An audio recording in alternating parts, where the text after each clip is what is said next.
प्रसादान्नगति कुतोऽपि ध्यायंस्तु वांस्तस्य यशस्त्रे सन्धान्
সম্যক প্রসন্নতি, এই জন্য একে সদ্গুরু নিষেধ করে।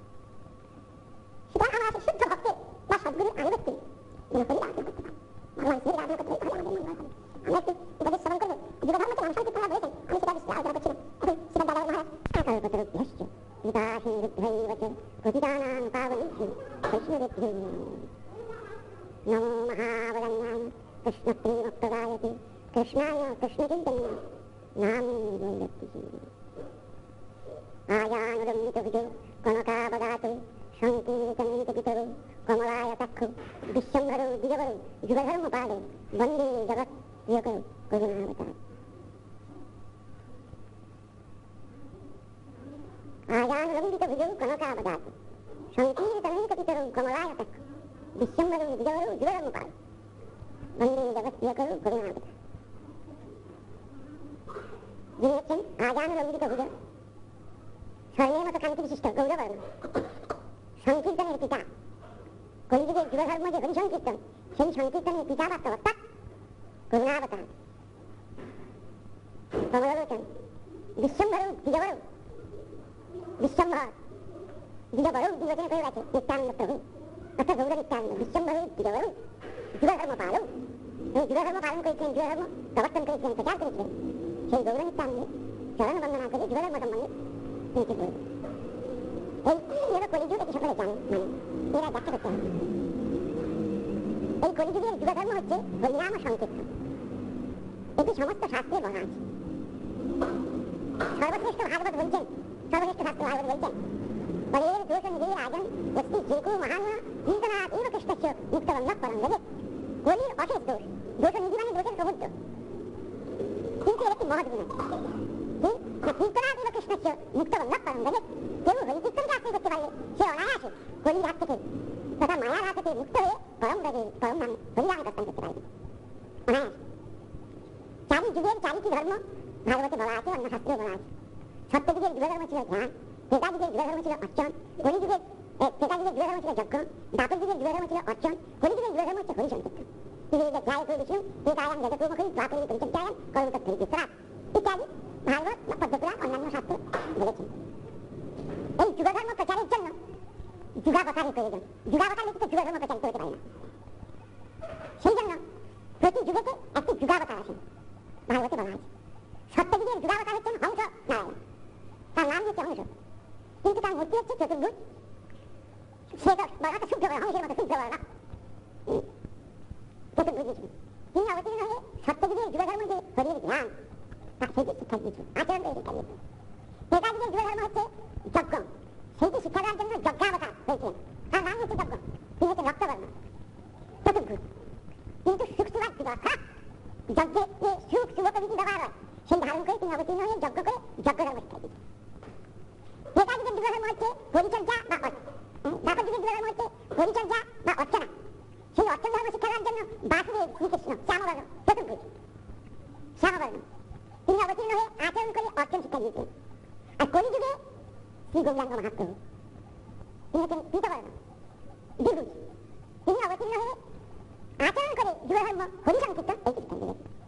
এই যে কথাগুলি আপনারা পাবেন শ্রীমদ ভাগবতের নবযুগের উপাখ্যানে একাদশ খণ্ডে, সেখানে চার যুগের চারটি যুগাবতার, চার যুগের চারটি যুগধর্ম, আর যা যে কথা আলোচনার বিষয় যে হরি সংকীর্তন যে যুগধর্ম, একটি শ্লোকেতে যুগাবতার কলিযুগে এবং যুগধর্ম করা হয়েছে। সেটি হচ্ছে এই কৃষ্ণবর্ণং পিতা কৃষ্ণং সাঙ্গো পাঙ্গাত্র পার্ষদং যজ্ঞ সংকীর্তন প্রায় জগন্তি শুনিয়া। এই শ্লোকেতে কৃষ্ণবর্ণং পিতা অকৃষ্ণং, কলিযুগের যুগাবতার কৃষ্ণবর্ণ, কিন্তু কৃষ্ণবর্ণ বলতে বাইরে কৃষ্ণবর্ণ নন, অন্তঃকৃষ্ণ অন্তরে কৃষ্ণবর্ণ, আর বাইরে হচ্ছেন গৌরবর্ণ। পরে বলছেন পিতা অকৃষ্ণং, পিতা কান্তিতে অকৃষ্ণবর্ণ বলতে গৌরবর্ণ। যদি বলেন যে গৌরবর্ণ অর্থ না করে অন্য অর্থ করা যেতে পারে, অকৃষ্ণবর্ণ বলতে তা হবে না। ওই গৌরবর্ণ অর্থ করতে হবে কেন? দশম স্কন্ধে বলা আছে যে আসন বর্ণাস্ত্রয় চেষ্য গৃহতনু যুগন্তনু শুক্র রক্তস্তথাতীত ইদানীকে সুরান্নতন, এই শ্লোকে বলা আছে। সেখানে চারটি যুগের চারটি যুগাবতারের রং বলা আছে। যখন বসুদেবের দ্বারাই প্রেরিত হয়ে গর্গমুনি নন্দালয়ে গেছিলেন কৃষ্ণের নামকরণ করার জন্য, তখন বলেছিলেন যে হে মহারাজ নন্দ, আপনার এই পুত্র আসন বর্ণাস্ত্রয় চেষ্য গৃহতনু যুগন্তনু প্রতি যুগে যুগানুরূপ তরু ধারণ করে যুগধর্ম প্রবর্তন করে থাকেন।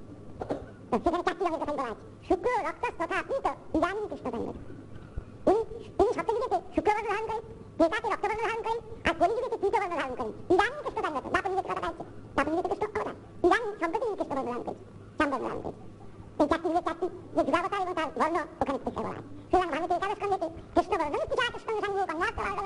কৃষ্ণবর্ণ বলতে কালো রং নয়, অন্তঃকৃষ্ণ, অন্তরে তিনি কৃষ্ণ, সেই কৃষ্ণ এসেছিলেন গৌর থেকে, রাধারানীর ভাব এবং কান্তি নিয়ে গৌর হয়েছে, বাইরে গৌরীয় বর্ণ চিন্তা অপেক্ষা। অথবা কৃষ্ণবর্ণ শব্দে অর্থ করেছেন কৃষ্ণ এই দুই বর্ণ সদা যার মুখে, তিনি সর্বদা কৃষ্ণ কৃষ্ণ কৃষ্ণ কৃষ্ণ এই নাম উচ্চারণ করে জগৎকে বিস্তার দিতেন। সাঙ্গ উপাঙ্গাস্ত্র পার্শ্বদম, তিনি অঙ্গ উপাঙ্গ অস্ত্র পার্শ্বদ এসেই অবতীর্ণ হবেন। পার্বতী বলছেন তার অঙ্গ হচ্ছেন নিত্যানন্দ এবং অদ্বৈত, উপাঙ্গ হচ্ছেন শিবাসাদি ভক্তবৃন্দ, অস্ত্র হচ্ছে হরিনাম ঘোর পরকাল, পার্শ্বদ হচ্ছেন স্বরূপ দামোদর রায় রামানন্দ রূপ সনাতন প্রভৃতি। সাঙ্গ উপাঙ্গাস্ত্র পার্শ্বদ এদের সেই অবতীর্ণ হয়ে জীবধর্ম প্রচার করবে পার্বতী বলেছেন। আর এই উপাসনা পদ্ধতি কি? এই যে যুগাবতারে উপাসনা কি করে হবে? দ্বিতীয় লাইনে বলছেন যজ্ঞ সংকীর্তনস্তায় জগন্তি সুমেরগণ, সুমেরগণ সুবুদ্ধিমানজনগণ সুপণ্ডিতগণ তারা এই অবতারের আরাধনা করবে সংকীর্তন প্রায় যজ্ঞ। সংকীর্তন প্রায় যজ্ঞ বলতে সংকীর্তন প্রধান যজ্ঞ, সংকীর্তনের দ্বারা তিনি আরাধিত হবে, হরিসংকীর্তনের দ্বারা তিনি আরাধিত হবে। যজ্ঞের সংকীর্তন প্রায় জগন্তি সুমেরগণ, গৌর নিত্যানন্দ সংকীর্তন যজ্ঞ শিক্ষা দিলেন এবং এরা আরাধিত হবেন সবার সাথে সংকীর্তন যজ্ঞের দ্বারা। এই শ্লোকে কলিযুগের যুগাবতারের কথা বলা হয়েছে এবং কলিযুগের যুগধর্মের কথা বলা হয়েছে। পরে দ্বাদশ স্কন্ধে ভাগবতের দ্বাদশ স্কন্ধে ওই বলা আছে ध्यायतो विष्णुं पीतायं जगत्प्रमुखं ज्ञापयं परिचर्यायं कलौतद्धरिकीर्तना कलयुगोषं वीराजं स्थित्येकमानः कीर्तनादिं निष्पत्यन्तः शान्तिके सत्युगधर्म परिविजय जीवधर्म हरिकीर्तन या आश्रयकरं तरावनायाते कलि प्रभावते मायावते मुक्ते ओम नमः शिवाय। সেই গৌরাঙ্গ মহাপ্রভু যিনি কলিযুগের যুগাবতার বলতে যুগধর্ম প্রচার সম্ভব না। কলিযুগের যুগধর্ম নাম সংকীর্তন, যুগাবতার নিয়ে বা কৃষ্ণ শক্তি নিয়ে মহেশ সমর্থন। আর অবতার এসে তিনি আচরণ করে না সেটাই জগতে জীবন করতে পারে না বলে সেই জন্য কৃষ্ণ বা অন্যান্য অবতারগণ গৌরাঙ্গ মহাপ্রভু নিজে আচরণ করে চালিয়ে গেছে। আপনি আচরণ ধর্ম জীবের শেখান, আপনি আচরণ ধর্ম শেখানো হবে। এখন বোঝা গেল যে কলিযুগের যুগধর্ম হচ্ছে কি না হরিনাম সংকীর্তন। হরিনাম সংকীর্তনে কোনো দেশ বিচারণী কাল বিচারণী পাত্র বিচারণী যে কোনো দেশে যে কোনো কালে যে কোনো পাত্র যে কোনো অবস্থায় হরিকীর্তন করতে পারে, কিন্তু অন্য ধর্ম করা সম্ভব নয়।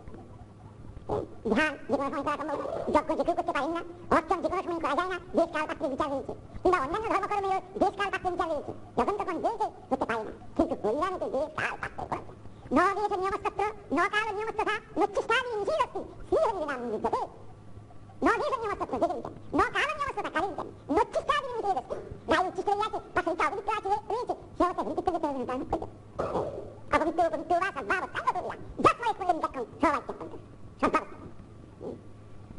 এই জন্য হরিকীর্তনটাকে যুগধর্মের মধ্যে গ্রহণ করা হয়েছে বা শাস্ত্র বলেছেন, ভগবান বলেছেন, ভগবান এসে প্রচার করে গেছে আচরণ করে। কেননা কলিযুগের জীব অত্যন্ত দুর্বলতা, তার শুদ্ধি নেই, অন্তঃশুদ্ধি নেই, বহিঃশুদ্ধি নেই, নানা রকম আদি ব্যাধি যুক্ত। সুতরাং এমন অবস্থাতে এমন একটি সাধন যদি না দেওয়া যায়, ভজন না দেওয়া যায়, তাহলে কলিযুগের উদ্ধার হবে না। সেই জন্য ভগবান কৃপা করে এই হরিকীর্তনের প্রবর্তন করে গেছেন। অবশ্য হরিকীর্তনের মাহাত্ম্য সব যুগেই জমা, কিন্তু অন্যান্য যুগেতে অন্যান্য ধর্ম করা সম্ভব হতো। হরিকীর্তন বাদ দিয়ে অন্যান্য ধর্ম করে কীর্তন নিষ্ঠ করতে পারতো, যারা সত্যযুগে ধ্যান করে সেটাকে যজ্ঞ করে তারপরে অর্জন করে হরিকে মন্দির করতে পারতো, কিন্তু সেসব তো করতে পারবে না কলিযুগের জীব। সুতরাং অতি সহজ সরল পন্থা সার্বজনীন পন্থা হরিকীর্তন, এটি সকলে করতে হবে এবং এটাই সিদ্ধি থেকে হরিকে মানা গেছে। এই জন্য কলিযুগের পক্ষে এটাই প্রধান এবং এটাই যুগধর্ম। এবং দেখা যাচ্ছে গৌরীতানন্দ প্রচার করে গেছেন এবং ক্রমশ প্রচার করছে, সর্বত্র নাম কীর্তন যখন ছড়িয়ে পড়ছে এবং এটাই থাকবে, এটা আর কিছু করতে পারছে না, কি পারবে না, এই হরিকীর্তন করে সত্যাকে সিদ্ধি লাভ করবে। এই জন্য মহাপ্রভু বলে গেছেন পৃথিবীতে আছে যত নগরাবিজ্ঞান সর্বত্র প্রচার হয়ে যাবে, দেখা যাচ্ছে। আর শুধু ভারতে নয়, ভারতের বাইরে আমরা দেখতে পাচ্ছি সর্বত্র হরিকীর্তন হরিকীর্তনের ধ্বনি উঠেছে। কিন্তু এই সঙ্গে একটা বলে রাখি যে হরিকীর্তন করতে হবে নিরপরাধী বলে তোমরা সংক্ষেপে। নিরপরাধী করলে তবে নাম কীর্তনে যারা শিখে শিখবি কৃষ্ণকে ভক্তি আসবে, কীর্তন নিবিষ্ট আছে, নিবিষ্ট হবে ভগবত সাক্ষাৎকার নগদ নাম কীর্তন হবে, নিরপরাধী নাম কীর্তন। কিন্তু মহাপ্রভু সনাতন শিক্ষায় বলেছেন ভজনের মধ্যে শ্রেষ্ঠ নগদ যাবে, কৃষ্ণপ্রেম কৃষ্ণজি হরি মহাভক্তি, তার মধ্যে সর্বশ্রেষ্ঠ নাম হল কীর্তন। নিরপরাধী নাম হলে চাইতে হবে, নিরপরাধী নাম নিতে পারলে শুধু শুধু প্রেমা ভক্তি হবে। অপরাধযুক্ত নামেতে কিছু করবেন কারণ ধর্মস্থ কাম লাভ হবে যদি অল্প অপরাধ করে নাম করে, আর গুরুতর অপরাধ হলে অধর্ম অনর্থ কামে অকীর্তি হবে, দুঃখ আসবে। স্বল্পনাম অপরাধ হতে ওই ধর্মস্থ কাম সিদ্ধি হয়। আর নামের ভিতরে তিনটা বিচার আছে, নামাপরাধ, নামাভাস আর শুদ্ধ নাম।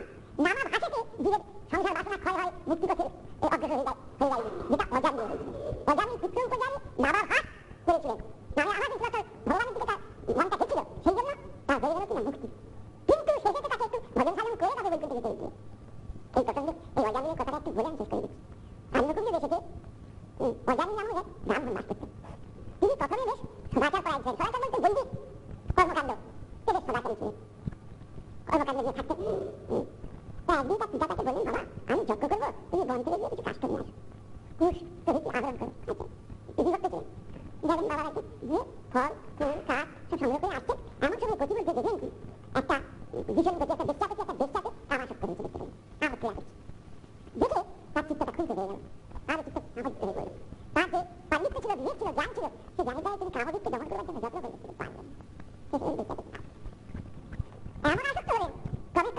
প্রতি মানের প্রতি এমনকি তার সহধর্মী ছিল তুমিরা শান্তি সহধর্মী ছিল তাকে পরিত্যাগ করে বেশ্যা থেকে তিনি সন্তান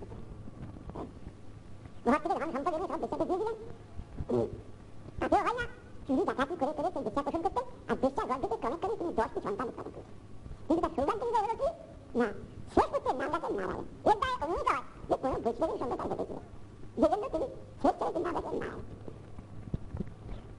অজামিলের বয়স 88 বছর হয়েছে বেশ্যাকে আসক্ত ছেলেকে আসক্ত শেষ ছেলে যে নারায়ণ তাকে অতি আসক্ত তাকে নিয়ে সব সময় তারা কিন্তু মৃত্যু চিন্তা করেন আমাকে মরে যেতে হবে পরকালে কি আমি এইসব নিয়ে যাবো কি করে আমার মুক্তি হবে সে চিন্তা তিনি করেনি কোনো অবকাশটা কিন্তু মৃত্যু চিন্তা করলে না করলে কি হবে মৃত্যু তো আসতে পারবে না তখন আমি মৃত্যু করতে মৃত্যুর সময় দেখলেন কি তিনটা জম ঢুকে চলেছে তাদের ভীষণ আঘাত কালো কুচকুচে চেহারা রক্তবর্ণ চক্ষু যেসব বড়রা আছে কিছু আমরা জানি বলতে হবে না ভীষণ আকৃতি তারা এসে অজামিলে আত্মাটাকে আকর্ষণ করছে দেখতে পেয়ে তখন তার ভয় হয়ে গেছে সর্বনাশ আমি তো মহাপাপ করেছি জম্বিকা এসেছে আমাকে নিয়ে যাবে এখন কি হবে আমার দেখি তখন ছোট ছেলেটা দূরে খেলা করছিল নারায়ণ নারায়ণ নারায়ণ ধরে ডাকলেন না বলা এসে কপ লেগেছে চেঁচাতে পারছেন না নারায়ণ মনে করে নারায়ণ এলে আমাকে ভয় করবে সঙ্গে সঙ্গে তার মনে হলো এই পুত্র নারায়ণ এই বিপদ থেকে আমাকে রক্ষা করতে পারবে নারায়ণ তুমি যদি রক্ষা করো তবে বিপদ থেকে রক্ষা বিষ্ণুকে মন্ত্রে লাগে বিষ্ণু স্মরণ দিল যেমনি স্মরণ হয়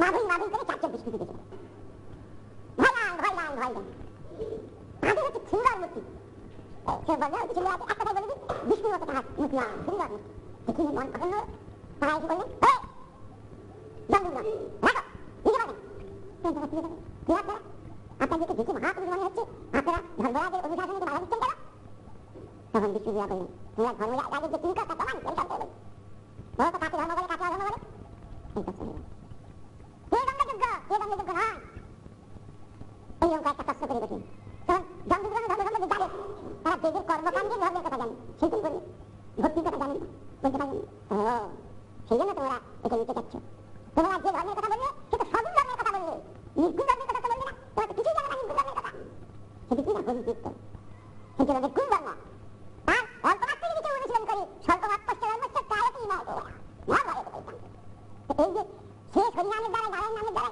যে বিষ্ণু স্মরণ করেছে এর দ্বারা শুধু এই জন্যই পাপ রসের জন্য পাপ করে সুতরাং বৈকুণ্ঠ গমনের অধিকার রয়েছে তোমরা দিতে পারো না পারো যারা পড়াচ্ছেন তারা চলে গেল যে যমরাজের কাছে নালিশ করলো আমরা জানতাম আপনি সকলের মালিক কিন্তু এখন দেখছি আপনারা মালিক আছেন এবার কি হয়েছে ঘটনা এই ঘটনা মহাপাপিষ্ট অজামিলকে আনতে গেলাম আর বিষ্ণু এসে আমাদেরকে যুদ্ধ করে চালিয়ে দিলেন সেটি বিষ্ণু কে যুদ্ধ তাকে সব কথা শুনিয়ে দিয়ে বিষ্ণু নাম শুনে প্রণাম করবেন তুমি সকলের ঈশ্বর বাবা আমরা সব তারিখ থেকে রয়েছি তারই একবার সব কাজ করছি তো জানি বিষ্ণু সবার নিয়েছে বিষ্ণুর নাম করেছে তো বিষ্ণুর নামে এই প্রকার মহিমা যে একবার যে নাম করে করতে পারে নিরপরাধ সে সমস্ত পাপ থেকে মুক্ত হয়েছে ইত্যাদি নামে মাত্র বর্ণাদেরকে মালবতে চাষ করতে দেখা যেতে এদিকে জানি সেই জন্মগ্রহণটা দেখতে পেলেন না বিষ্ণু তখন রয়েছেন তখন বিষ্ণু এসে কিছু আলাপ করতে ইচ্ছা করলেন তখন বিষ্ণুর অন্তর্ধান নিলেন কেন বিষ্ণুরা দেখলেন যে এখনো কিছু আবিষ্কার আছে এবং বৈকুণ্ঠ গমনের জন্য আরো কিছু সাধন হতে দরকার আছে সেই জন্য আবিষ্কার দিন থাকে আমি জন্মতে আসছিলেন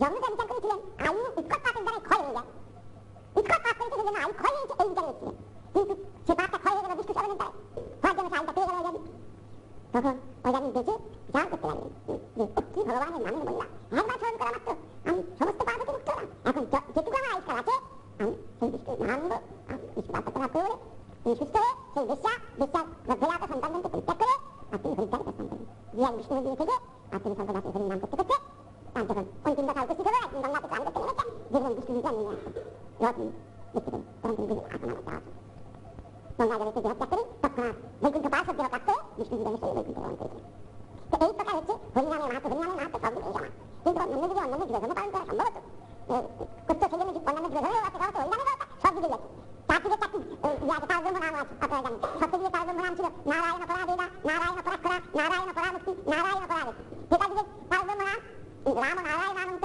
মুকুন্দ মধুসূদন কৃষ্ণ কেশব কংসারী হরে বৈকুণ্ঠ বামন দাতদিকে তারব্রহ্ম নাম হরে মুরারে মধুকন্ত ভারে গোপাল গোবিন্দ মুকুন্দ সৌরে জগদীশ নারায়ণ কৃষ্ণ বিষ্ণু নিরাত্ময় নাম জগদীশ আর কলিযুগে তারব্রহ্ম নাম হরে কৃষ্ণ কৃষ্ণ কৃষ্ণ হরে হরে হরে রাম রাম রাম হরে হরে চারদিকে লেখা আছে কলিযুগে তারব্রহ্ম যিনি পালন করেন এই নাম চিন্তা করে দিলেন দৃঢ় বিশ্বাস করে ভজন করতে হবে যেই নাম সেই কৃষ্ণ ভজন নিষ্ঠা করি নামের সহিত ফিরে আপনি এই নাম দৃঢ় বিশ্বাস করে নাম করলে নামে সর্বসিদ্ধি হবে এই গৌরাঙ্গ মহাপ্রভু নিত্যানন্দ প্রভু সবার সব এরা আচরণ করে দেওয়ার চেষ্টা দিয়ে গেছে সুতরাং আসুন আমরা এই যুবধর্ম যে হরিনাম সংকীর্তন এইটি আমরা গৌরীকানন্দের স্মরণ নিয়ে আমরা আর তার শিক্ষা অনুসরণ করি আর তাদের দাসানুদানের সঙ্গ ধরে আমরা হরিকীর্তন করি তাহলে অনায়াসে সর্বপ্রকার অপরাধী অনর্থ হতে মুক্ত হয়ে আমরা হরিকে ভক্তি প্রেম লাভ করে হরিকে চিত্তনিষ্ঠ করে হরির সাক্ষাৎকার এবং মাঝি জ্ঞান ভোগ করে আমরা প্রতিলাভ হতে পারবো আমরা এইভাবে এই দুঃখময় সংসার হতে বিমুক্ত হয়ে যেতে আমরা প্রতিলাভ করতে পারবো।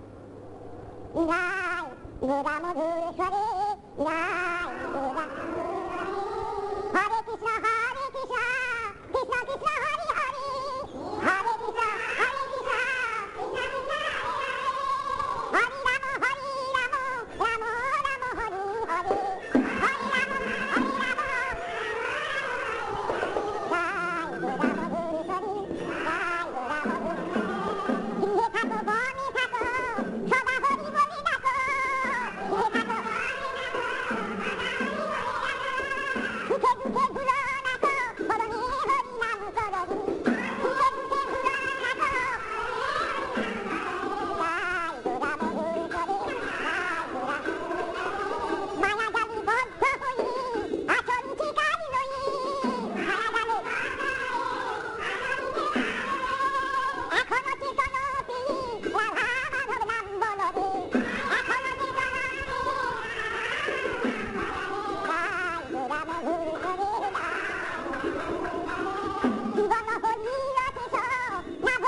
ধীরে যাবে, ক্রমে ক্রমে শুদ্ধ নামে হৃদয় হবে, শুদ্ধ নামে হৃদয়তে হরিতে ভক্তি প্রেম আসবে। সেই প্রেমই হচ্ছে জীবের চরম বা পরম পুরুষার্থ, যার আগে কোনো দিনও চাই প্রেমের দ্বারা হরি সাক্ষাৎকার হবে, মাটির চাঙ্গ হবে, সেই হচ্ছে পরম আনন্দ, সেইটাই হচ্ছে বিয়ে পাওয়া। अन्नाय तावत्तम हरिहपरमं सर्वशक्ति विराटादि तद्विन्नां शान्ति विलान तुलिगवन्तां तद्भुतां च वेदा वेद प्रकाशं सकलो जय साधनं सिद्धवति सज्जन भक्ति के व्यक्ति निर्यान गौरवं दर्शयामि आज परम विदेश भक्ति रक्षातो विनायक श्लोक के गोदान वहां की शिक्षा संस्कृत के जीवन में ये शिक्षा था जो गुरु परंपरा प्राप्त जो विद्वान चैतन्य के प्रधान तत्व जानते फिर इसका करता है माता हमारा ज्ञान करता है ताहे तो हरिहपरम पराक्रम तत्व তিনি সর্বশক্তিমান তিনি রসসমুদ্র তদ্বিন্নাং শান্তি বিলান তুলিগवन्तां तद्भुतां च তারই পরাশক্তি বা তটস্থা শক্তির অন্য অংশ হচ্ছে জীবন এবং তার সাংস হচ্ছে অবতারণ, তার সন্তের অংশ অপত্রকুণ্ড বা রাম বিষ্ণু প্রতি অবতারণ তদ্বিন্নাং রাম চলিয়া তদ্বিন্নাং তদ্বিন্নাং তো জীবের মধ্যে দুই রকম জীব আছে, নিত্যমুক্ত এবং নিত্যবদ্ধ। যারা নিত্য কৃষ্ণ চরণে উন্মুখ, কৃষ্ণ সেবায় উন্মুখ, তারা হচ্ছে নিত্যমুক্ত জীব। যারা কৃষ্ণ সেবা বিমুখ হয়েছে তাদেরকে নিত্যবদ্ধ জীব বলে। সেই নিত্যবদ্ধ জীবই কষ্ট পাচ্ছে, তাদের মুক্তির উপায় কি বা সেই হরিপাদ লাভের উপায় কি? ভেদা ভেদ প্রকাশন ভগবতী হরি সাধন সিদ্ধ। এই জীব বা জগৎ সমস্ত হচ্ছে শ্রীকৃষ্ণের ভেদাভেদ প্রকাশ, অর্থাৎ অচিন্ত ভেদাভেদ সম্বন্ধ জগতের সঙ্গে জীবের সঙ্গে বা সেই যে সিদ্ধান্ত আছে সিদ্ধান্ত যে সব আছে সব কাছে হরি ভেদাভেদ সম্বন্ধ, সব ভেদাভেদ প্রকাশ এবং অচিন্ত ভেদাভেদ প্রকাশন ভগবতী হরি সাধন সিদ্ধ ভক্তি। হরি সাধনা হচ্ছে কি না শুদ্ধ ভক্তি। শুদ্ধ ভক্তির দুই অঙ্গ আছে, তার মধ্যে হচ্ছে সর্বশ্রেষ্ঠ নাম সাধন শুদ্ধ ভক্তি আর সাধ্যম ভক্তি। এই সাধন শুদ্ধ ভক্তি কথা কাল পর্যন্ত দেখা হয়েছে, আর আজকে তার মধ্যে সর্বশ্রেষ্ঠ যে জীবধর্ম নাম সংকীর্তন এটা ব্যাখ্যা করা হলো। আর সাধ্য কি না সাধ্যম তো প্রিয় জিনিস, হরিতে প্রীতি প্রেম এই যে সাধ্য সেই হচ্ছে পরমানন্দ। প্রেমেতে হরি আনন্দিত, প্রেমেতে ভক্ত আনন্দিত, জগৎ আনন্দিত, সকলে আনন্দিত। কিন্তু তার কিছু সকলে সকলে তো আপনার সব সাধ্যম তো প্রিয় দিয়ে ব্যক্তি বলেছে কি জানা গৌরচন্দ্র সঙ্গে সেই গৌরচন্দ্র চৈতন্য মহাপ্রভু আমাদের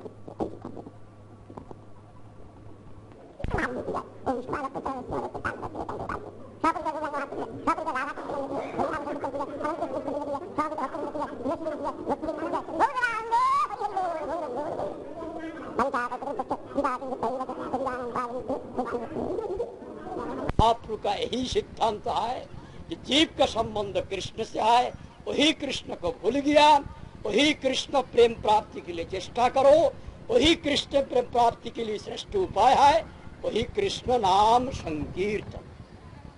उससे हम लोग का तमाम अशांति चला जाएगा, वही शांति स्वरूप भगवान का आविर्भाव होगा। भगवान का आविर्भाव से ही और तमाम अमंगल हट जाएगा, आनंद का आविर्भाव से दुख हट जाएगा, ज्ञान का आविर्भाव से अज्ञान हट जाएगा, नित्य का आविर्भाव से अनित्यता हट जाएगा। ये होता है उपाय।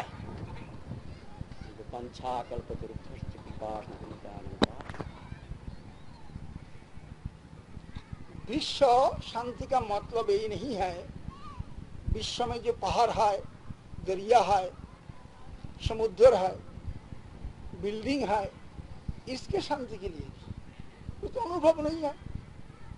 जड़ पदार्थों का तो अनुभव नहीं है, उसका सुख भी नहीं दुख भी नहीं। तो विश्व शांति का जब बात करेंगे तो विश्व के अंदर में जो प्राणी है जिसका अनुभव है, सुख दुख जिसको अनुभव है, उसी का शांति के लिए विश्व शांति का मतलब विश्व का प्राणियों की शांति। इसके लिए क्या उपाय है? अभी राजनैतिक नेताओं ने विश्व शांति के लिए बहुत से मेहनत कर रहा है,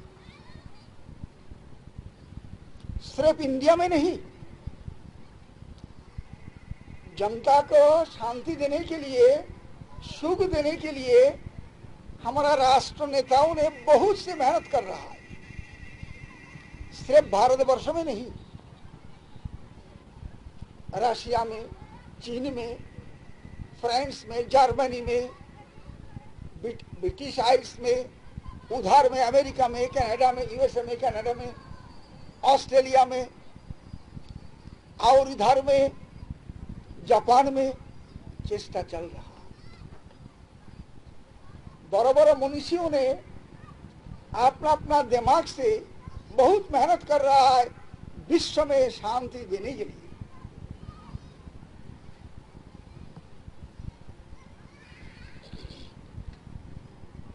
लेकिन आप लोग देखिए इसमें कोई शांति का तरीका मिल रहा है?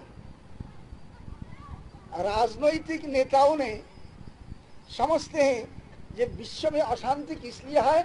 खाना पीना का कमी है, अनाज कमती है, मकान कमती है, पढ़ने के लिए धोती कामीज कम है, इसलिए अशांति है। अभी विश्व में जब हर एक आदमी को खाना पीना काफी मिल जाए, कपड़ा कामीज काफी मिल जाए, हर एक को मोटर गाड़ी मिल जाए, शायद एरोप्लेन मिल जाए, तब शांति हो जाए। फजूल बात, कोई विचार की बात नहीं है। विचार करने से ये बात नहीं कह सकता। इसलिए आप दृष्टांत देखिए, धन काफी मिलने से ही जब शांति होता, तब तो इंडिया में अभी बहुत बड़ा बड़ा धनी है, लाखपति होने से तो उनको धनी कहते हैं। हम कहते हैं करोड़पति अभी बहुत है इंडिया में। जो धन आप मिलने के लिए आशा नहीं कर सकता है, इतना धन एक एक आदमी का है, वो 1, 2, 10, 20, 100 नहीं, बहुत है। अभी भारत में करोड़पति बहुत है, शांति है। बाहर में देखेंगे उनको 10-20 मोटर गाड़ी है, बहुत से मिल है, लाखों लाखों नौकर है, शांति नहीं है। जब आपस में वार्तालाप करने का मौका मिले कोई धनी से, तब आपका मालूम पड़ेगा शांति नहीं है उनका दिल में। किस लिए नहीं है? मैं जब भी बाहर में फकीर हूं, मुझसे तो बहुत बड़ा बड़ा धनी आदमी से बातचीत होता है, राजा महाराजाओं से बहुत बातचीत हुई है, शांति तो किसी के अंदर में नहीं देखा है। कोई रोआ है, पैर पकड़ के रोने लगा, अशांति दूर। करोड़पति आदमी, नाम करने से आपको मालूम पड़ेगा, नाम करना नहीं चाहिए। बहुत रूलिंग चीफ को हम जानते हैं जिनका अशांति था। रूलिंग चीफ अभी तो उनका राज्य नहीं है, लेकिन जब था उसी जमाने के बाद, मैं कहता हूं देश का स्वाधीनता होने का पहले की बात है, तब भी शांति नहीं देखी, रोता। रानी महारानी महाराजा रोते। कारण क्या है? ये बात सोचने के लिए मेरा समय नहीं है। हम लोग समय नहीं देंगे, लेकिन चाहते हैं शांति।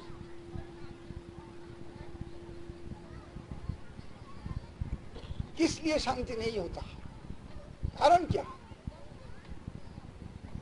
अशांत, एक मामूली दृष्टांत, अशांत वस्तु को आश्रय करने से, चंचल वस्तु को आश्रय करने से मन को भी स्थिर होता है। चंचल वस्तु को आश्रय करने से चंचल होता है, अस्थिर वस्तु को आश्रय करने से स्थिर हो सकता है। जैसा पंखा चल रहा है, इसका साथ छोटा सा एक चीज बांध दिया जाए, वो भी घूमते रहेगा।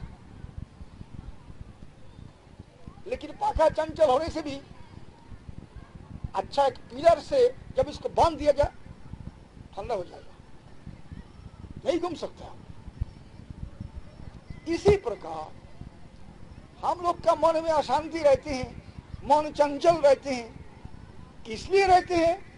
चंचल वस्तु को मन आश्रय करने को जाते हैं, उससे सुख कमाने के लिए। सुख मिलता नहीं, आखिरी में पछताते।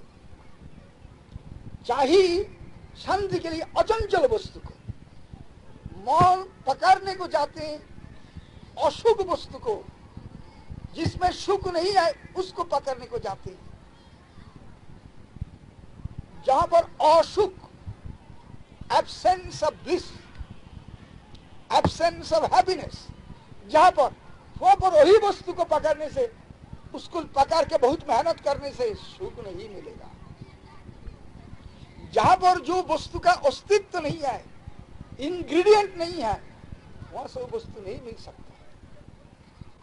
दृष्टांत, जैसा दूध मंथन करने से कि दही मंथन करने से मक्खन मिलता है, जो मक्खन खाने से तबीयत खुश हो जाता है, ताकत भर जाता है, बल वृद्धि होती है, बस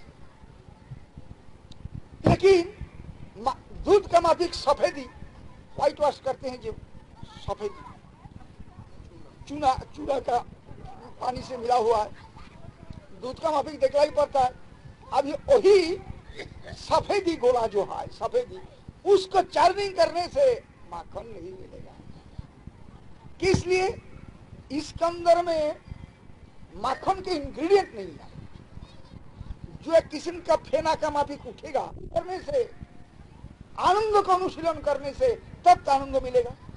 तो भगवान को अनुशीलन नहीं करेंगे, परमात्मा को अनुशीलन नहीं करेंगे, अनुशीलन करेंगे मैटर का, जड़ का अनुशीलन करेंगे। जड़ जहां पर डिवाइड ऑफ ब्लिस, अभाव है जहां पर आनंद का, आनंद का अभाव का अनुशीलन करने से आनंद तो नहीं मिल सकता। Irrational idea. इसलिए कहते हैं अनुशीलन करो, मेहनत करो, लेकिन प्रॉपर वे तो करो। जहां पर आनंद है उसको अनुशीलन करो। अभी नहीं मिलता, थोड़ा वक्त बाद मिलेगा। दूध में अभी मक्खन नहीं दिखलाई पड़ता है, लेकिन अनुशीलन करने से, चार्निंग करने से मिल जाता है। इसी प्रकार साधन करने से मिलेगा साध्य वस्तु, लेकिन तरीका से तो करना चाहिए। जहां पर सुख है उसका साधन करो, सुख का साधन करो, तब तो सुख मिलेगा। सुख के लिए प्रयत्न करना कोई बुरी बात नहीं, अच्छी बात है। लेकिन सुख को आस्ते प्रयत्न करते हैं, असुख का तरफ ध्यान दीजिए, इससे नहीं मिलेगा। अभी और एक तकलीफ हुई है, विशेष रूप से राजनैतिक नेताओं ने काफी धर्मों को तो बर्बाद कर दिया है। इसको वनवास में दे दो, वन में भेज दो, इसलिए धर्म का नाम मत करो। हमारा राष्ट्र चलेगा, लेकिन धर्म छोड़ के राष्ट्र चलाएंगे। कभी सुख हो सकता है, अननेचुरल लाइफ, एबनॉर्मल लाइफ, जो जितना बड़ा राष्ट्र नेता हो जाए कुछ परवाह नहीं, लेकिन धर्म रहित राष्ट्र में कभी सुख नहीं हो सकता। हो सकता है अभी सवाल, जो हमारा इंडिया में बहुत से धर्म मत है, कौन धर्म मत से हम लोग राष्ट्र चलाएंगे, सवाल हो सकता है। इसके लिए कहते हैं जब एक धर्म मत हमारा भारत में नहीं है, क्रिश्चियन धर्म है, इस्लाम धर्म है, बौद्ध धर्म है, जैन धर्म है, हिंदू के अंदर में बहुत से ग्रुप है, बहुत किस्म का धर्म हम मान लेते हैं, लेकिन इसका मतलब नहीं है धर्म रहित होकर राष्ट्र को चलाने पड़ेगा। धर्म का साधारण जो विचार है, मोर और लेस कॉमन, मोर और लेस कॉमन, हर एक में नहीं।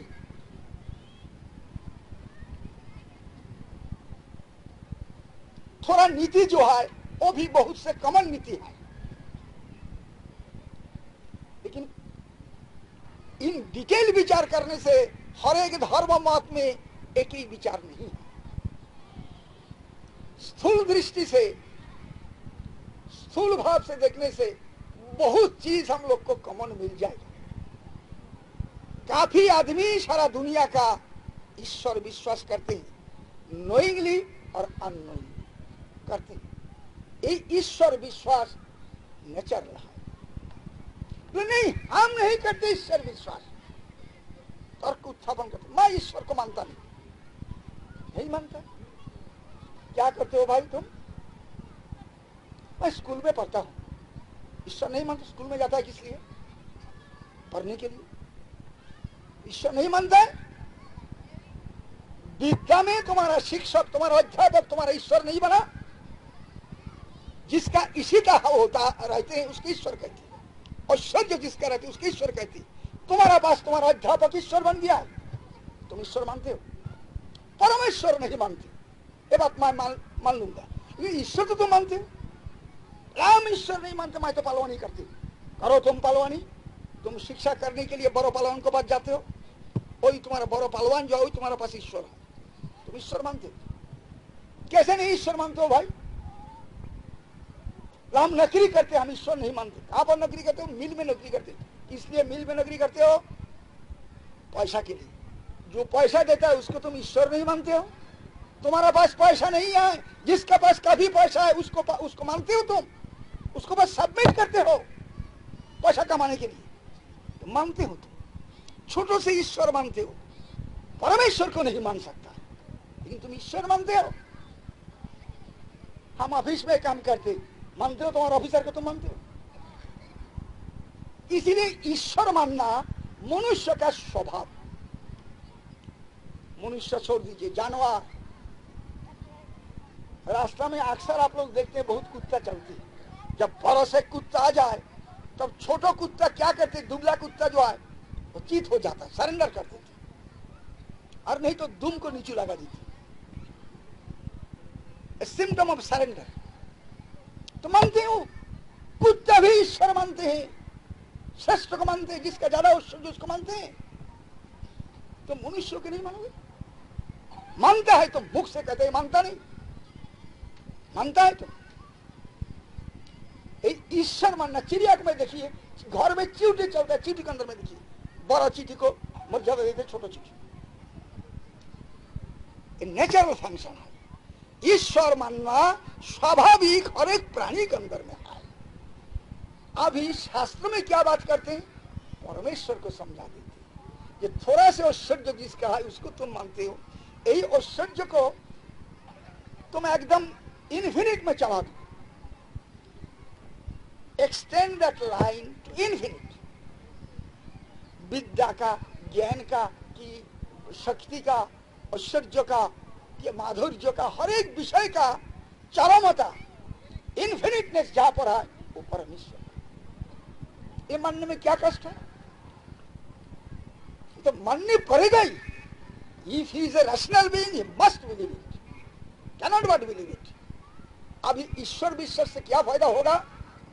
ईश्वर विश्वास से समाज में, राष्ट्र में, दुनिया में शांति होगी। कैसे? जब देखे जना ईश्वर तो सर्वांतर्यामी है, सर्वांतर्यामी है परमेश्वर। हर एक जीव के अंदर में रहते हैं, भीतर में बाहर में रहते हैं। अभी मैं कुछ पाप करूंगा, किसी को मारूंगा, किसी को चोरी कर लूंगा, कि डाकू कर लूंगा, हर गवर्नमेंट को फांकी दे दिया। गवर्नमेंट का कोई ऑफिसर नहीं पकड़ सके, और आ जाए कुछ दे देंगे, बस इच्छा खत्म, पकड़ा नहीं जाऊंगा। लेकिन ईश्वर का विधान से फांकी नहीं मिलेगा, छुट्टी नहीं मिलेगा। वो तो देखते हैं, to every action there is equal and opposite reaction. तुम्हारा कर्म का फल तुमको भोगने पड़ेगा। अभी गवर्नमेंट को ऑफिसर को फांकी दे सकता है, धोखा दे सकता है, जनता को धोखा दे सकता है, लेकिन परमात्मा को, परमेश्वर को, सर्वशक्तिमान को, की शक्तियों को तुम धोखा नहीं दे सकता। Natural function will come automatically. इतना वो आदमी इतना बहुत खराब है, वो उसका बहुत धन हो गया, हो सकता है धन, पहला जरूर कुछ अच्छा काम किया इसलिए अभी धन मिलता है, और अभी बुरा काम करे फिर बुरा फल मिलेगा, जरूर मिलेगा। सुखस्यानंतरम दुखम, दुखस्यानंतरम सुखम, चक्रवर्त परिवर्तन्ते सुखानि च दुखानि च, ऐसा ही चलता है। पाप का फल में सुख नहीं होता। जरूर कोई अभी पाप करते सुख मिल रहा है, ये पाप का फल नहीं, पहला पुण्य किया था उसका फल मिल रहा है। अभी जो पाप करे इसका फल पीछे नहीं मिलेगा, जरूर देख पाएगा जब थोड़ा दिन खेलेंगे हम लोग, और वो भी जिंदा रहेगा, नहीं तो फिर अगले जन्म में मिलेगा उसको दुख। इसलिए कहते हैं धर्म मानना चाहिए, ईश्वर मानना चाहिए। हम धर्म नहीं मानते। अरे भाई तुम तो धर्म मानते, ईश्वर भी मानते हो, धर्म भी तुम मानते हो। कहा मैं नहीं मानता हूं जी, मैं धर्म नहीं मानता हूं। मानते हैं आप धर्म, खाते हैं आप, वो तो खाते, भूख लगने से खाता, नित जाते हैं, वो तो जाता। तो आपका धर्म माना नहीं हुआ। शरीर का धर्म जो आप मानते नहीं, वो तो मानता। तब शरीर का धर्म जो नाशवान वस्तु है उसका धर्म आप मानते हैं। जब भी नास्तिक तब भी शरीर का धर्म मानते हैं। शरीर का कारण होता है मौन, इससे लंजीविटी उसका बहुत ज्यादा है। मनोवृत्ति अनुसार शरीर मिलता है। मन की जिस प्रकार वासना होती है इसी प्रकार ही प्राणियों का प्राणी कर्म करते उसी प्रकार ही फल मिलता है, शरीर मिलता है। इसलिए शरीर मिलने का कारण होता है मन। लेकिन मन का कारण ज्ञान, आत्मा। आत्मा व ज्ञान नहीं रहने से मन मनन नहीं कर सकता, चिंतन नहीं कर सकता। मन तो मैटर है, लेकिन जब उसके अंदर में ज्ञान आ जाते हैं तब उसको क्रिया होती है। इसलिए मन का कारण है ज्ञान, आत्मा। जब मन का कारण आत्मा व ज्ञान होता है तो ज्ञान शरीर का, मन का भी कारण हो गया। तो एक कार्य के लिए जब हम लोग इतना कष्ट करते हैं, कार्य का धर्म अर्थात शरीर का धर्म जब मानते हैं तो मन का धर्म भी मानना चाहिए। और मन का भी कारण जो है आत्मा व ज्ञान, उनका धर्म मानना चाहिए। जब नहीं मानोगे आत्मा का क्या होगा? तुम्हारा नुकसान होगा। इसलिए आत्मधर्म मानना चाहिए। आत्मधर्म हर एक आदमी नहीं मानते हैं। साधु महात्मा लोग क्या कहते हैं, शास्त्र में क्या कहते हैं, ये शरीर धर्मों के लिए उपदेश तब भी दिया जाता है। किस लिए? शरीर का धर्म जो है वो ठीक से पालन हर एक आदमी नहीं करते, उसको भी उपदेश दिया जाता है स्कूल में। मन के लिए भी उपदेश दिया जाता है। लेकिन आत्मा जब अनात्मा में अध्यासित हो जाता है, when आत्मा इज फोकस्ड ऑन अनात्मा, मैटर में जब फोकस्ड हो जाता है तब तो दुख का कारण बनता है। आत्मा में रमन करने से दुख कहाँ है? आत्मा भी सुखमय, परमात्मा भी सुखमय, दूसरा आत्मा भी सुखमय। आत्मा में आत्मा रमन करे तब कोई दुख की बात ही नहीं हो सकती। आत्मा जब ध्यान देते हैं अनात्मा में, मैटर में, टेंशन कैरेक्टर जिसका उसमें, तब उनका दुख का बात आती है। इसलिए कहते हैं जो धर्म है, धर्म भाई मानते हो तुम, शरीर का धर्म मानते हो, मन का धर्म मानते हो, मेरा अच्छा नहीं लगता मैं नहीं करूंगा, मेरी अच्छा लगता है मैं करूंगा। तुम्हारा मनोधर्म तुम मानते हो, लेकिन आत्मा का धर्म मानो। तुम शरीर भी नहीं, तुम मन भी नहीं, तुम शरीर मन का कारण हो। शरीर और मन तुम्हारा कार्य है। इसलिए यही आत्मा का धर्म मानना। आत्मा का धर्म क्या होता है उन्होंने बता दिया तीर्थ महाराज अभी, सबई पुंसांग परो धर्मो जतो भक्ति रथो सजे अहितक प्रतिहता जयात्मा सुप्रसिद्ध। हर एक प्राणियों के लिए सबई पुंसांग परो धर्म, पुंसांग मतलब जीवानाम, सिर्फ मनुष्य का नहीं, पशु चिड़िया देवता गंधर्व यक्ष रक्ष किन्नर च्यूटी सब का ही धर्म होता है। लेकिन सबई पुंसांग परो धर्म, जीवों का परो धर्म, श्रेष्ठ धर्म क्या है? ऐसा निकृष्ट धर्म तो जीव मानते ही, जीव मात्र ही धर्म मानते हैं, लेकिन निकृष्ट धर्म पालन करते हैं। अभी परो धर्म, श्रेष्ठ धर्म क्या है, उत्तम धर्म क्या है? जतो भक्ति अधोक्षजे, जिससे अधोक्षज में, अतीन्द्रिय वस्तु में, गुणातीत वस्तु में, भगवान में भक्ति होती है। जतो भक्ति अधोक्षजे, भक्ति मतलब प्रीति। भक्ति शब्द का सिनोनिम होता है सेवा। सेवा शब्द का तात्पर्य होता है शैव की प्रीति। इसलिए भक्ति मतलब प्रीति। जतो भक्ति अधोक्षजे, अधोक्षजे वही है श्रेष्ठ धर्म। मामूली धर्म हर एक प्राणी पालन करते हैं, लेकिन श्रेष्ठ धर्म क्या है? जिससे अतीन्द्रिय वस्तु, ट्रांसेंडेंटल रियलिटी जो है, उसमें परमात्मा में, भगवान में जिससे प्रीति होती है, उसी का नाम श्रेष्ठ धर्म। जतः जस्मात् भक्ति अधोक्षजे, जिससे अधोक्षजों में, इंद्रियातीत वस्तु में, गुणातीत वस्तु में, निर्गुण भगवान में प्रीति होती है, उसी का नाम परम धर्म। वो कैसा होता है? अहेतुकी। वही परम धर्म कॉजलेस, हेतु रहित। अप्रतिहता, जो वस्तु का हेतु नहीं रहती वो रोकने वाला भी नहीं है, वो कोई रोक भी नहीं सकता। स्वाभाविक परम धर्म जो है वो है हेतु रहित, इसलिए अप्रतिहता, वो कभी भी किसी हालत में रोक नहीं सकता है कोई आदमी, अप्रतिहता। और उससे क्या फायदा होता है? जयात्मा सुप्रसीदति, जद्वारा आत्मा की सुप्रसन्नता होती है। आत्मा मतलब जीवात्मा को भी आत्मा कहते हैं, परमात्मा भगवान को भी आत्मा कहते हैं। जयात्मा सुप्रसीदति, जद्वारा आत्मा परमात्मा की सुप्रसन्नता होती है, वही है जीव का परम धर्म। लेकिन इसका जरूरत क्या है? इसका जरूरत है कि नहीं? आपकी प्रसन्नता, आपका सुख, आपकी शांति, आपका जरूरत है कि नहीं? सारा दुनिया का जरूरत है कि नहीं? जरूरत है। आप मांगते हैं, ऐसी अशांति हो जाता है आदमी सुसाइड कर देता है। हजारों हजारों दृष्टांत है सुसाइड के लिए। बड़ा बड़ा धनी का घर में गरीब आदमी सुसाइड करता है भी, ये भी ठीक है, लेकिन कम करता है। धनी के अंदर में बहुत ज्यादा होता है, अशांति बढ़ जाता है। इसलिए कहते हैं जो परम धर्म से क्या होता है, श्रेष्ठ धर्म से, जिसका दूसरा नाम आत्मधर्म से, आत्मधर्म से, सद्धर्म से जीवात्मा और परमात्मा की प्रसन्नता होती है। जयात्मा सुप्रसन्न, तो जो प्रसन्नता चाहते हैं उससे होता है। लेकिन हम लोग उस रास्ते चेष्टा नहीं करते। धर्म का दो एस्पेक्ट है।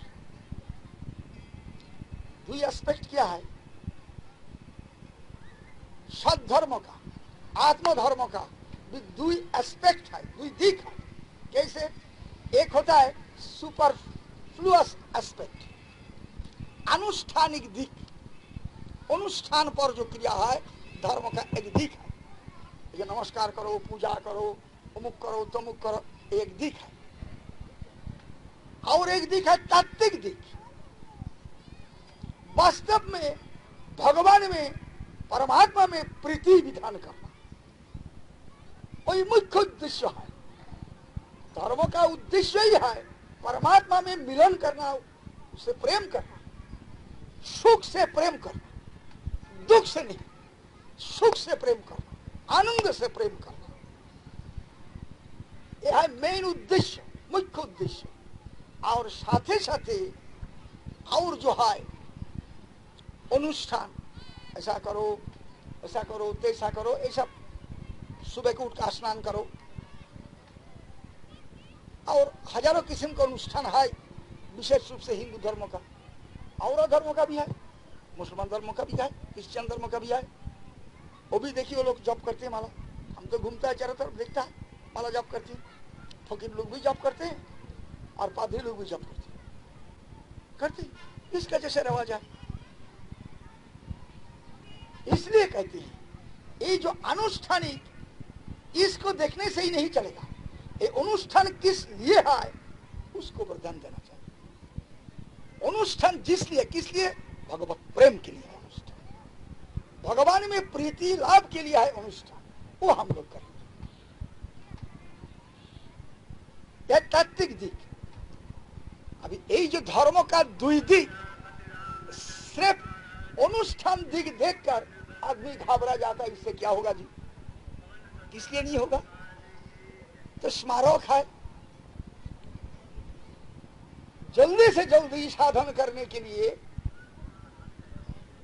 भागवत धर्म में जो बताया, श्रीमद् भागवत में जो धर्म का बात बताया, सहज और जबर, शक्तिशाली। कौन से? भगवान की कथा श्रवण, कीर्तन, सिमरन, एक तो कठिन नहीं है। लेकिन हम लोग समझते हैं बैठ के सुनने से क्या होगा जी? सुनने से क्या होगा? जो स्थूल अधि है, मोटी बुद्धि वाला आदमी, वो कहते हैं वहां पर हवन हुआ था। 100 मन मैं कानपुर में गया है, एक वक्त मुझे बताया एक सेठ आके, जी स्वामी जी यहाँ पर बड़ी बड़ी महात्मा लोग आया, 100 मन घी जलाया है। 100 मन घी जलाया है, और धर्म का काम हुआ, बहुत धर्म हुआ। ठीक है, किस लिए? उसका विषय में आवेश है, वो 100 मन घी जलाया है, सेठ लोग, बड़ा धर्म है, समझ लिया। लेकिन दिल भगवान को हस्त किया कि नहीं, ये चिंता नहीं, तब भी कुछ तो जाएगा। अपना आसक्ति का द्रव्य इतना घी ये जब जलाएगा भगवान को उद्देश्य लेके, तब तो कुछ तो पैसा, कुछ शक्ति तो जाएगा, लेकिन इससे अधिक नहीं जाएगा। भगवान की कथा सुनने से, सच्चे आदमी का पास से, भक्त, साधु, महात्मा, शास्त्र से सुनने से क्या होगा? तो वो शास्त्र हम लोग को शासन करते, उसका नाम ही है इसलिए, शासन करते हुए त्राण करते। शास्त्र नियंत्रित करते हमको, साधु हमको नियंत्रित करते। लेकिन स्थूल धी जो मुठी बुद्धि, वो नहीं समझेगा। वो 10 दबे 50 दबे गंगा स्नान करेंगे, गंगा स्नान करने के लिए बहुत रुपया खर्चा करेंगे। मुझे भी कितने दबे सेठ लोग गंगा जी में जाने के लिए कोशिश की, या भी 1 दबे। गंगा स्नान को मुक्ति थी आया है, गंगा स्नान करना चाहिए, कर्मकांडी है। लेकिन गंगा जी में स्नान करने से पाप दूर होती है, इसमें कोई शक नहीं है, गंगा पापनाशिनी। लेकिन पाप का कारण जो है, पाप का कारण जो पाप वासना, उसको नाश करने वाली नहीं। फिर पाप वासना जिससे पैदा होती है, उसका नाम है अज्ञान, स्वरूप भ्रम, उसको हटाने वाली नहीं है। अज्ञान का स्वरूप भ्रम का कारण होता है अविद्या व अज्ञान, उसको हटाने वाला गंगा जी नहीं। गंगा जी पापनाशिनी, लेकिन 1000 दफे गंगा स्नान से 1 दफे भी साधु संग करे, सच्चे साधु का संग करे, शुद्ध भक्त का संग करे, उसको बात जाने से वो मेरा दिल को बदल देगा। ऐसा उपदेश करेंगे जैसे मेरा पाप के लिए जो प्रवृत्ति वही नहीं होगा। पाप तो नहीं रह सकता है, और पाप पैदा होने के लिए जो कारण पाप वासना भी नहीं। किस लिए वासना होता है? अज्ञान से, स्वरूप भ्रम से। और स्वरूप भ्रम को हटा देती, अज्ञान को हटा देती, कैसे? ज्ञान से। इसलिए साधु संग करना जीव के लिए सर्वोत्तम एक साधन है। अभी वही साधु संग से हम लोग को अपना स्वरूप ज्ञान मालूम होगा, परमेश्वर का स्वरूप ज्ञान मालूम होगा, क्या संबंध है दुनिया से, क्या संबंध है, आखिर में क्या करना चाहिए, क्या मेरा जरूरत क्या है, ये बात मालूम पड़ेगा। तब अपना जरूरत जो वस्तु के लिए है, आवश्यक जो वस्तु है, उनके लिए मैं प्रयत्न कर सकूंगा।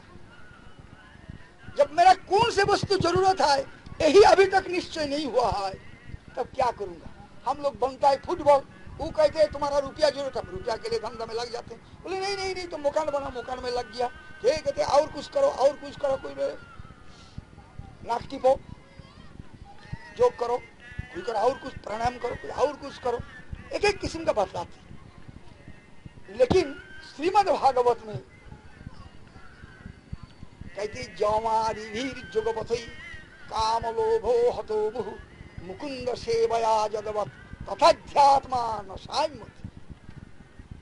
मुकुंद सेवा द्वारा आत्मा जिस प्रकार शांत होती, प्रशांत हो जाती, इसी प्रकार जौम, नियम, आसन, प्राणायाम आदि योग मार्ग से नहीं होता। जौमादिभिर जुगपथै काम लोभो हतो मुहु, कामादि द्वारा, लोभ आदि द्वारा बार बार वो गिर जाता है, घबरा जाता है, चंचल हो जाता है। लेकिन मुकुंद सेवा जदवत तथा ध्यात्मा न संयमति। मुकुंद सेवा द्वारा आत्मा की संयम जिस प्रकार होता है, और कोई तरीका से नहीं होता। मुकुंद सेवया जदवत तथा ध्यात्मा न संयमति। इसलिए कहते हैं कि मुकुंद सेवा, मुकुंद सेवा मतलब भक्ति, भगवान की भक्ति, कृष्ण भक्ति हम लोगों के लिए शुभ होता है, हर एक जीव के लिए है। लेकिन मुसीबत यही है हमारा जितना अखबार देखिए इंडिया में चल रहा है डेली न्यूज़पेपर, धर्म का अनुकूल में कोई ठो बात निकलेगा पेपर में, ज्यादा बात नहीं निकलेगा। किस लिए? बिजनेस कंसर्न, धर्मों की बात ज्यादा रहने से ये लोग पेपर काटते ज्यादा नहीं होगा शायद, लेकिन राजनीति का बात ज्यादा रहे, एक को खिलाफ बरखिलाफ अपना क्या कहते हैं करने के लिए कोई बात रहे, उस फलाव करके निकाल जाएगा। किस लिए? दूसरा का बुराई बात कुछ निकाल सके, वो तो आदमी गंदी चीज को मांगते हैं। बद्ध जीव की रुचि बुरी रुचि है, इसलिए दूसरा की निंदा करने से वो अच्छा काम देके सुनते नींद नहीं आएगा। इसी प्रकार धर्म का प्रचार कमती हो रहा है। इसलिए हमारा देश का जो राष्ट्र नेता वगैरह है, ये लोग धर्मों के बारे में ध्यान नहीं दे सकता है। एक छलना उठाते हैं, ये हमारा देश में बहुत धर्म है, इसलिए अधर्म करने होगा। धर्म का नाम करने से ही गंदा है। Secular state doesn't mean that irreligious state. कोई धर्म के लिए पक्षपातित्व नहीं करेंगे, हर एक धर्म में समदर्शन रहना चाहिए गवर्नमेंट को, इसमें कोई आपत्ति नहीं है। और वास्तव में कोई धर्म से कभी मारामारी नहीं होता है, कुतल नहीं होता धर्म से। कहते अभी जो चिल्लाया इतना पेपर में बहुत चल रहा है, पॉलिटिकल पर्पस, नथिंग एल्स। जब भी मैं ऑन द स्पॉट नहीं था तब भी मेरा मालूम होता है, हम देख के मालूम करते हैं ये पॉलिटिक्स बैकग्राउंड में है। नाम देते हैं धर्म, है पॉलिटिक्स। इसलिए राजनीतिक व्यक्तियों ने देश का जैसा सर्वनाश कर रहा है, इसमें भी सर्वनाश दुनिया का और कोई नहीं किया है। At the cost of others' interest, they can do whatever they like. जनता मूर्ख है, आम जनता अपना भलाई बुराई नहीं समझते, इसलिए मूर्ख जनता को एक्सप्लॉइट करने के लिए बड़े बड़े दिमागदार राजनीतिक ने कोशिश करते हैं। लेकिन राजनीतिक जब देश को सुख शांति के लिए प्रयत्न करते हैं, तब धर्मों को बात नहीं सोच सकता। Natural function, we should not become abnormal, we should become normal। धर्म को भी किसी की हिंसा शिक्षा नहीं देती है, कोई धर्म में नहीं। हिंदू धर्म, इस्लाम धर्म, क्रिश्चियन धर्म, बौद्ध धर्म, जैन धर्म कभी हिंसा शिक्षा नहीं देती। हिंदू तो कभी नहीं दे सकता। हिंदू धर्म जब ही हिंसा करते तो भारतवर्ष के अंदर में अभी क्रिश्चियनिटी, इस्लाम धर्म प्रमाणित नहीं होता, इतना जबरदस्ती उसको नहीं मिलता। इसलिए कहते हैं हिंदू धर्म के अंदर में टॉलरेंस है, अभी भी है। एक भीरुता से नहीं, भीरुता से नहीं, धर्म का विचार से। जो लोग कावर्ड है और धर्म का विचार से करते, इसलिए बिना दूसरा को हिंसा नहीं करते। इसलिए कोई धर्म मत में हिंसा की बात उपदेश नहीं करते। तो धर्म के ऊपर नाराज नहीं होना चाहिए। अपना स्वार्थ के लिए धर्म को अनुशीलन करने होगा, नहीं करेंगे मरेंगे आप। ईश्वर को नहीं मानेंगे, ईश्वर का क्या होगा? ईश्वर का कोई नुकसान नहीं होगा।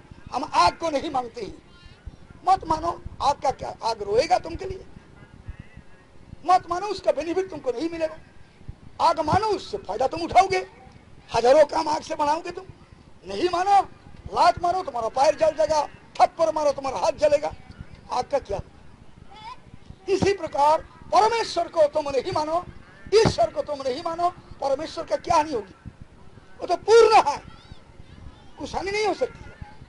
लेकिन तुम जब मानोगे, उनका बेनिफिट से तुम बड़ा हो जाओगे। इसीलिए उनका एक नाम ब्रह्मा, बृहत्वाद वृंगनत्वाद चैती ब्रह्मा, सबसे बड़ा है और सबको बढ़ाने वाला है, सबको पालन करने वाला है।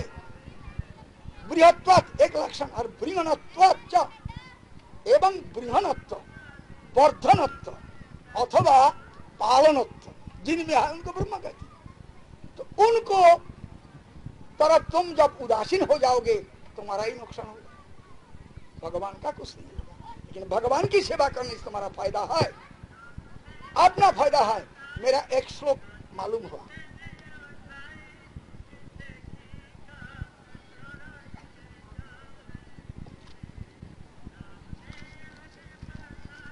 प्रहलाद की उक्ति, श्रीमद् भागवत सप्तम स्कंद से मैं रेफरेंस देता हूं। जिस वक्त हिरण्यकशिपु प्रहलाद को बोल डांटा, आखिरी में जब पूछा तेरा भगवान कहाँ सर्वत्र है, स्तंभ में नहीं है, है देखता तो नहीं, हाय देखता है।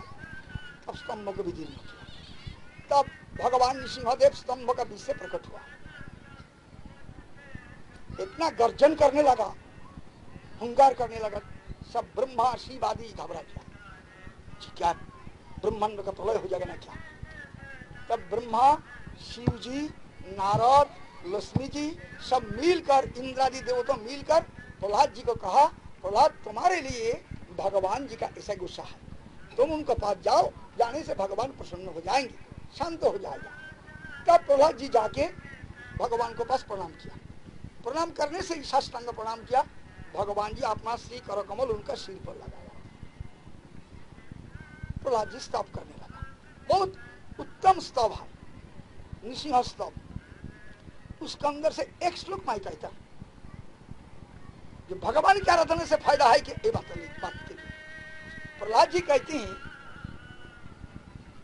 नैवात्मन प्रभुरयम निज लाभ पूर्ण मानं जनाद विदुषा करुण वृणीते जज्जनो भगवते विदधीत मानं तच्चात्मने प्रतिमुखस्य यथा मुखश्री।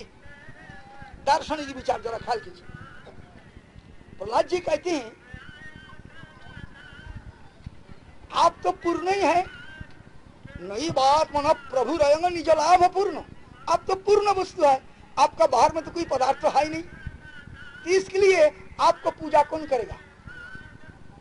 आप तो पूजा के लिए भूखा नहीं है, कोई तारीफ के लिए आप भूखा नहीं है, इसलिए आप तो पूर्ण ही है, निज लाभ पूर्ण, आत्मा अपना लाभ में ही आप परिपूर्ण है। कैसे? जब मेरा लाभ में ही मैं परिपूर्ण हूं तो मुझे पूजा कर देते हैं आदमी, मैं तो खाता हूं, पूजा ले स्वीकार करते हूं।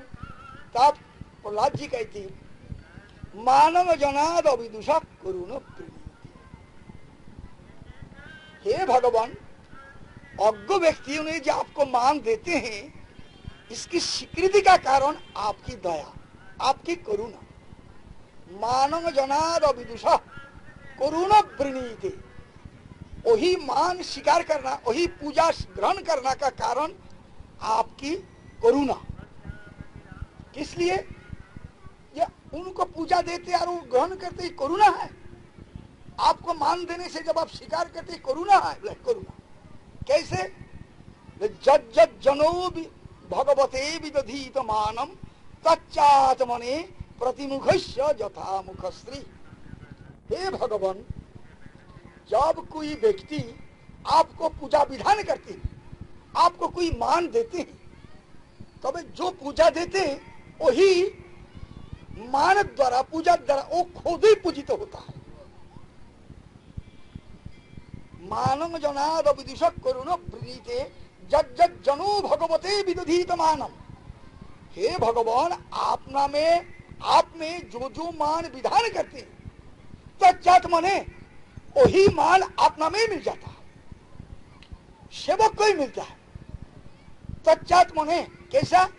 प्रतिमुखस्य यथा मुखश्री। दृष्टांत दिया, मुख की शोभा, बदन की शोभा, मुख की शोभा जैसा प्रतिमुख को शोभा बढ़ा देते हैं, शोभा का कारण होता है, इसी प्रकार प्रतिमुखस्य यथा मुखश्री, मुखश्री यथा प्रतिमुखस्य। मुख की शोभा दृष्टांत और परिष्कार करके हम कहते हैं। मान लिया जाए वहां पर एक शीशा है, लुकिंग ग्लास, लाइफ साइज, यहाँ पर कोई आदमी बैठा है अभी कि खड़ा है, उनको तस्वीर रिफ्लेक्टेड हुआ शीशा पर, दूर में जो आदमी खड़ा है उनका तस्वीर रिफ्लेक्टेड हुआ है, गिरा हुआ है शीशा पर। अभी माँ इनको नहीं देखा, माँ ही देखा तस्वीर शीशा में, एक तस्वीर, एक व्यक्ति का मूर्ति। हम चाहते हैं जब शीशा में जो व्यक्ति का मूर्ति है ये अच्छा खूबसूरत नहीं है, इनमें जब कोई तिलक अलका तिलका दिया जाए कि जीवरादि पढ़ा दिया जाए तब खूबसूरत होगा। तो माँ शीशा के ऊपर जब अलका तिलका देते रहेंगे कि उनको कपड़ा कामीज अच्छा पोशाक पहना देंगे शीशा के ऊपर, तो शीशा का अंदर में जो मूर्ति मालूम हो रहा था उसका की पोशाक होगा, उसका की रूप बढ़ेगा? नहीं बढ़ेगा। लेकिन शीशा का अंदर में जो मूर्ति दिखाई पड़ रहा है, जो प्रतिफलित मूर्ति है, उनको रूप बढ़ाने के लिए क्या तरीका है? एक ही तरीका है, जिनका रूप वहां पर गिरा है। अब इनका वो रूप वहां पर गिरा है, मान लो इनको पास जब आके कहेंगे प्रभु आप कृपा करके जरा मेरी सेवा ग्रहण कीजिए, उनका कोई जरूरत नहीं है, तब भी मेरा मुझे खुश करने के लिए लाचा करो। जब अलका तिलक इनका मुख में दे देंगे, साथे साथे देखिएगा और शीशा में दर्पण में अलका तिलक हो गया। इन्होंने जब मेरी दिया हुआ पोशाक पहन लेंगे, रास पोशाक दे दिया, पहन लिया, उसी वक्त साथे साथे शीशा के अंदर में जो मूर्तियां उसका भी पोशाक हो गया। इन्होंने है मूर्ति का कारण, वो है कार्य। इसी प्रकार तमाम प्राणियों का कारण है भगवान ईश्वर परम कृष्ण सच्चिदानंद विग्रह अनादिरादि गोविंद सर्व कारण कारण। गोविंद ही परमेश्वर है कृष्ण, वो हरेक को सुख देने वाला है, सुख बढ़ाने वाला है हरेक का, सच्चिदानंद स्वरूप है, वो अनादि है और सर्वादि हरेक का आदि हुई है। कौन? गोविंद, अनादिरादि गोविंद सर्व कारण कारणम, तमाम कारणों का कारण है गोविंद। इसलिए वही गोविंद को जब सेवा करे, जब सेवा कर सके, जब गोविंद कृपा करके मेरी सेवा ग्रहण करे, वो तो मेरा ही पता। गोविंद तो पूर्ण है ही, लेकिन मैं जब उनको कुछ देने को प्रयत्न करूंगा और गोविंद जब स्वीकार करे तब तो मैं बेनिफिटेड हो जाऊंगा। जैसा एक घड़ा में हीरा है पूर्ण कलसी में भर्ती है, उसमें डालने को जाएंगे कुछ लोहा की तामा पित्तल, अंदर में तो फाक नहीं है, खाली तो नहीं है, वो तो आ जाएगा, बाहर चला आएगा, लेकिन उसका स्पर्श लेके आएगा। तो स्पर्श मुनि उनसे स्पर्श लेके आने से ये भी सोना बन जाएगा। वो तो गड्ढा रहने से, उसमें देने से तो गड्ढा के अंदर में चला जाता है। तो भगवान तो गड्ढा नहीं है, वो तो पूर्ण है। भगवान में कुछ वस्तु देने से, कोई एनर्जी देने से, कोई एनर्जी इज नेवर लॉस्ट, वो एनर्जी तो वापिस आ जाएगा। कैसे? बहुत उत्कृष्ट होकर, बहुत मनोरम होकर आ जाएगा। इसलिए भगवान की सेवा में कोई शक्ति, कोई वस्तु, कोई द्रव्य देने से, नियोग करने से जब लगा सके तब अपना अपना कल्याण होता है। एक श्लोक बोल के मैं समाप्त कर देता, फिर थोड़ा कीर्तन होगा।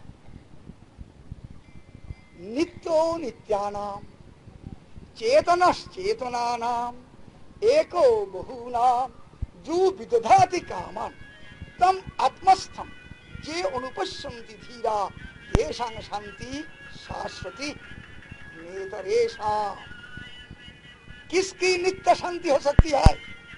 शास्त्र में कहती है नित्यो नित्यानाम, नित्यानंग नित्य, नित्य मतलब हर वक्त रहने वाला वस्तु को नित्य कहती है। नित्यों का अंदर में जो नित्य है, नित्यानंग नित्य, नित्यानंग बहुवचन और नित्य होता है एक वचन।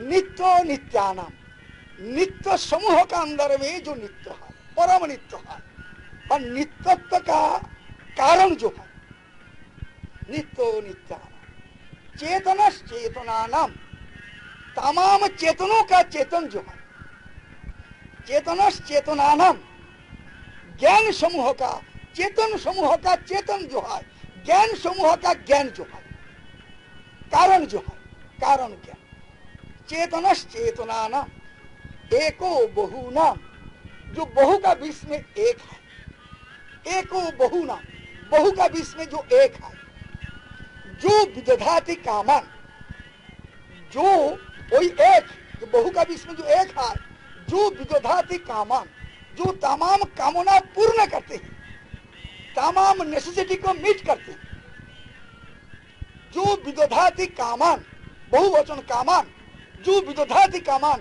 तमाम कामना जो पूर्ण कर देते, पूर्ति कर देते, तम वही को, वही वस्तु को आत्मस्थम जे अनुपश्यन्ति धीरा, दुनिया में ध्यान देके नहीं, आत्मा में ध्यान देके, आत्मस्थम, आत्मा में रहेगा।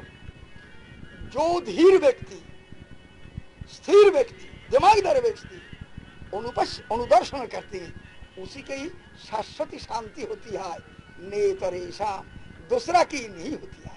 तेषांग शांति शाश्वती नेतरेशा, इसलिए दुनिया का तमाम प्राणियों के लिए नित्य शांति के लिए एक ही मार्ग है, वही तमाम कारणों का कारण, नित्यों का परम नित्य, चेतन का कारण जो कारण चेतन, और बहु का बीच में जो एक है, वही है हम लोग का सुख शांति का कारण। उनको छोड़ के सुख नहीं हो सकता है। उसका प्रैक्टिकल डिमोन्स्ट्रेशन कर सकता है इसी प्रकार दृष्टांत द्वारा, जैसा सूरज, सूरज एक है, दुनिया में उदित हुआ है, उनका प्रकाश चारों तरफ डाला है, सूरज का प्रकाश समुद्र में आया, दरिया पर आया, तालाब पर आया, वृक्ष पर, पहाड़ पर, मकान पर, आदमी के सिर पर, चारों तरफ सूरज का रोशनी आ गया।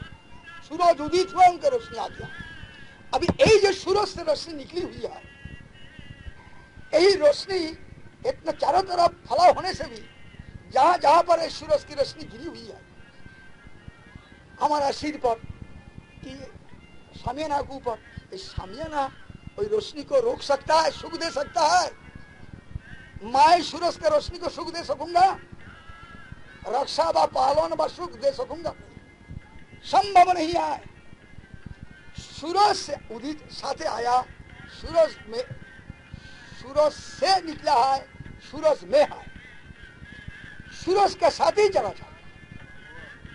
इसलिए उसको सुख देने के लिए, रोशनी को सुख देने के लिए और कोई तरीका नहीं है। सूरज बेगम, सूरज ही अपना रोशनी को बढ़ा सकता है, रक्षा कर सकता है, बढ़ा सकता है। इसलिए कहते हैं भगवान से जीव निकला है, भगवान एक, भगवान से तमाम प्राणी निकला है। कहाँ है? भगवान में ही है, भगवान के साथ ही है। भगवान ही तमाम प्राणी को सुख देता है, सुख दे सकता है। भगवान के साथ ही जीव को जाने पड़ेगा। दुनिया में आया है, इससे मालूम नहीं करना कि दुनिया जीव को सुख दे सकेगा। फजूल आशा विल बी बैफल्ड अल्टीमेटली। इसलिए भगवान का ऊपर हम लोग को ध्यान देना चाहिए। ये हर एक जीव के लिए, सिर्फ हिंदू, मुसलमान, क्रिश्चियन, बौद्ध, इंडियन के लिए नहीं। ये बात तो हम लोग सारा वर्ल्ड में ही प्रचार कर रहा है, हमारा इंस्टीट्यूशन से।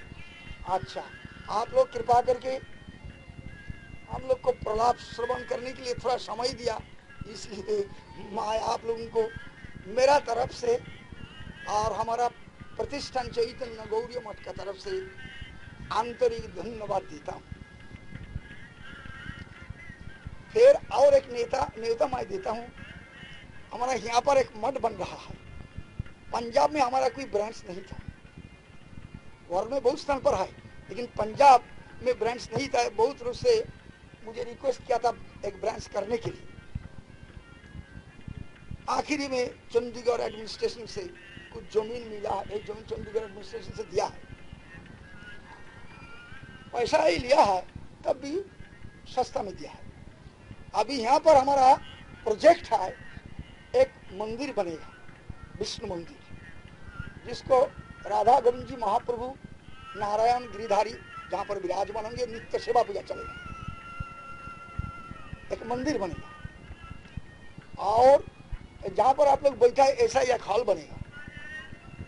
लेक्चर है, अभी 2 मंजिली बनेगा, संकीर्तन भवन, प्रार्थना भवन, हर एक आदमी को बैठने के लिए प्रार्थना कीर्तन पाठ डेली दोनों वक्त पाठ कीर्तन होगा 12 महीना। और साधु लोग जो है त्यागी, हमारा यही चैतन्य महाप्रभु का सिद्धांत अनुसार जीवन यापन करने के लिए, भजन साधन करने के लिए जो अपना जीवन को देने को चाहते हैं, वो लोग को ठहरने के लिए यहाँ पर इंतजाम रहेगा। तो देर में प्रैक्टिकली वर्क है। तो साधु लोग को त्यागी को ठहरने के लिए भी यहाँ पर 12 कमरा 14 कमरा 15 कमरा से बन जाएगा। फिर यहाँ पर एक संस्कृत विद्यालय होगा, संस्कृत स्कूल बनेगा, और विद्यार्थियों को ठहरने का और भोजन का भी प्रबंध किया जाएगा, ऐसा इच्छा है, भगवान की इच्छा मुझे होगा संस्कृत शिक्षा देने के लिए। क्योंकि बगैर संस्कृत हमारा हिंदू शास्त्र नहीं पढ़ सकता। तमाम ओरिजिनल स्क्रिप्चर्स संस्कृत में है। इसमें जो पढ़ेंगे सिर्फ स्टूडेंट, ये बात नहीं, स्टूडेंट मतलब जो अभी तक नौकरी नहीं किया ये लोग, इसलिए नहीं, जो नौकरी नहीं की वो भी पढ़ सकता है, और जो नौकरी कर रहा है वो भी पढ़